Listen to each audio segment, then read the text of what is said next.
Welcome to Fosbury Flop, a podcast for the crazy ones who are not fond of rules. A podcast about the geniuses who change the world.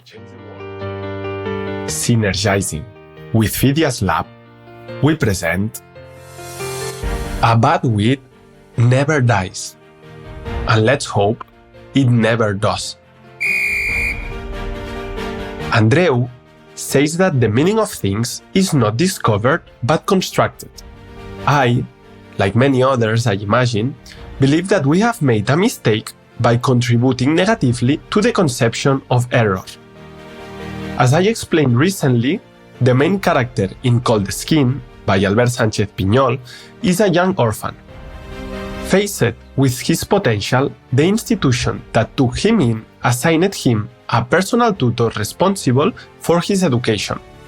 This tutor guided him by instilling a very analytical, reflective view of the world through various real-world exercises outside the classroom. One of these was the bad weeds of the rectangle. I had to clean it carefully. My tutor ordered me to separate the weeds from the beneficial plants. Since I did not know any of them, I was obligated to consult him before pulling them out. "This is not a bad weed," I said of some. "You can boil the leaves and make infusions." "This one neither," I said of others.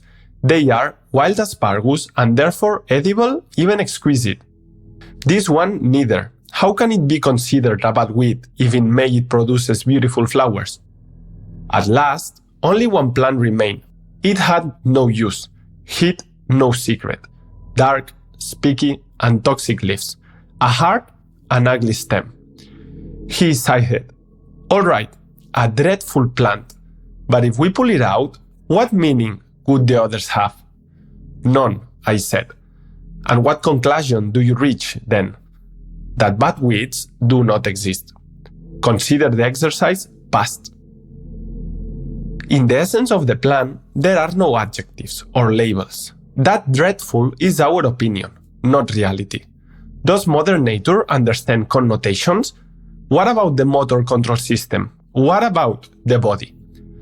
For the latter, is illness something bad, or is it something natural that has run its course? Something that was bound to happen? In other words, a simple expression that responds to its context. Is obesity for the body a pathology, or is it its most normal way of adapting to a sustained energy intake with no outlet in a calorie-abundant environment? Is it not a natural adaptation and normal behavior of a body given certain circumstances? Could an alien not see it as something that simply must happen, something inevitable? And the injury, is it a misfortune or something normal? The player who experiences a hamstring tear is unlucky, or is he simply undergoing a natural bodily response in certain circumstances when faced with demands beyond his capacity to meet?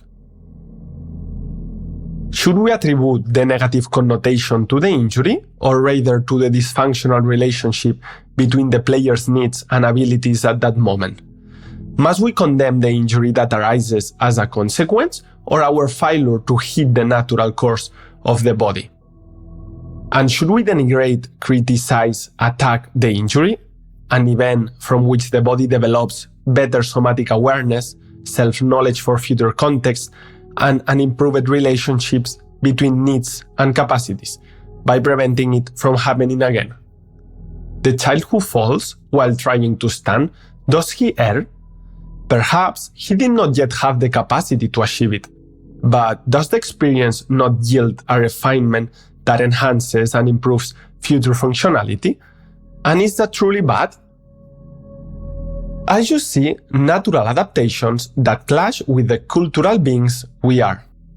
Something that makes perfect sense to Mother Nature, but for us, who are not plants, but beings that are both similar and different, with the capacity to desire, with the ability to bring about change to ourselves or our environments to achieve a goal, we do not want them.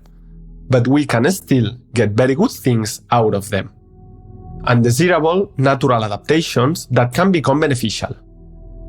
This means they are processes we should not romanticize, nor encourage, nor seek, but we should understand, use, explore, exploit them. Because injury, just like error, is a natural process that no one pursues, but from which valuable things can be drawn. That's why I wonder whether perhaps injury or error are not the opposite of health, performance, or success, but rather something necessary, a price to pay in order to reach them. Maybe an error is both consequence and teacher, rather than cause and enemy. It is something that emerges spontaneously, providing us with a wealth of information about the processes that make it emerge. Perhaps we should regard it in a more appreciative way rather than a punitive one. The player who attempts a three-point shot and misses, has he made an error? I think about the moment. Was the shooter unmarked, or did he take the shot with a defender in front of him because he had not touched the ball in a while? I think about the person. Was the shooter someone likely to make it, or someone who had not hit a three all season? I think about the context. If, as happens in many areas of life, we forget about the how, when, and where it happened, and imagine a perfect, weedless world, how can anyone see anything positive in it? But if we respect the how, when, and where, perhaps what happened after that shot, regardless of whether it sweets more or less, makes perfect sense. So maybe what happens is not a bad event, an error, it's just an event, and we, after judging its suitability to our wishes, add the adjective, its connotation, if it is something good or bad. So, unfortunately, if what has happened is not what we wish for, we stop seeing the natural continuum, free of connotations, of which it is part, and we miss out on all the good, desirable things it can bring us. This, I believe, is what we have done with error. We have built negative connotations around it, and we have lost more than we have won. And if Curry misses more threes than he makes, and if Federer almost loses as many points as he wins, could it be that error is simply something usual, habitual, that we just do not like? If the best in history err more than they succeed, could it be that within human nature, of teams, of societies, we find imperfection, imprecision? How do we accept this without using it as an excuse to settle for less? I think this is something that the genius Ferran understood long ago. Learn to live with failure, but do not promote it. If the error, the imprecision, the imperfection is something common that I do not know if we will ever eradicate, I wonder what to do with the negative connotation of natural processes we want to avoid, like error or injury.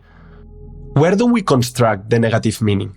In the action performed with an undesirable result, the missed three-point shot, or in the negative interpretation of the action and its result, the negative feelings and behaviors generated because of a three-point shot was missed?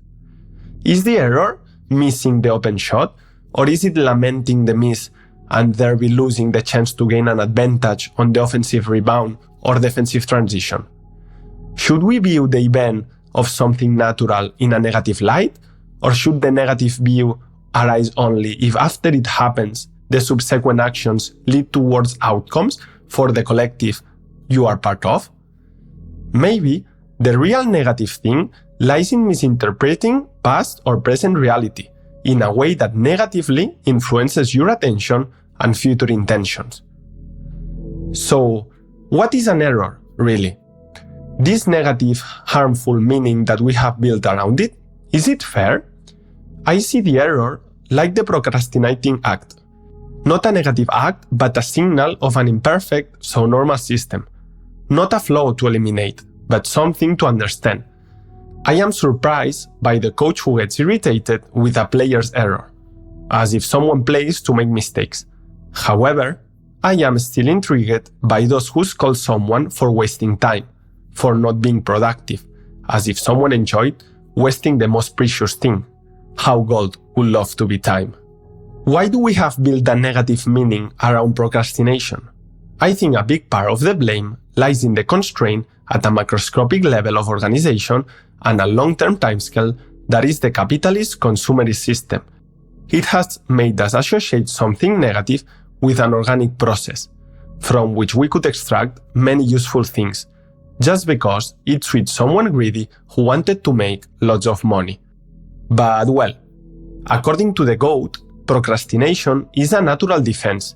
It is the body rebelling against its entrapment.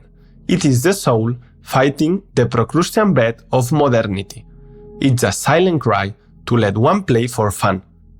Like the error, it is not an illness but information to be understood and used. Procrastination is not a problem to be solved with the latest innovative productivity pill. Similarly, the error does not have to be solved with the most innovative technical instruction in the world. You see the trees but not the forest. It is not the time one is losing, but the body signal telling you that your ambitions mismatch your true preferences. This means that someone wanting to intervene in procrastination should not do so with a scolding. Or maybe they should, who knows, the context will tell us.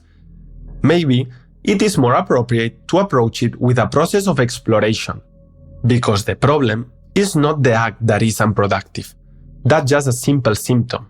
The problem is somewhere much deeper.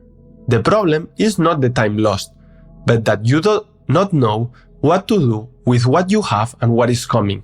That's why I believe one should not fight with reality, but intervene in what will happen, in the process that you believe that make reality emerge. What happens is what is meant to happen, what must happen. Your desires add the adjective, construct the connotation, the meaning of what occurs. If what has happened is not what you want, if you do not like it, well, that's a different story. Learn from it. There is no error. You will never live in a world without weeds you do not like. Desire plays tricks on us.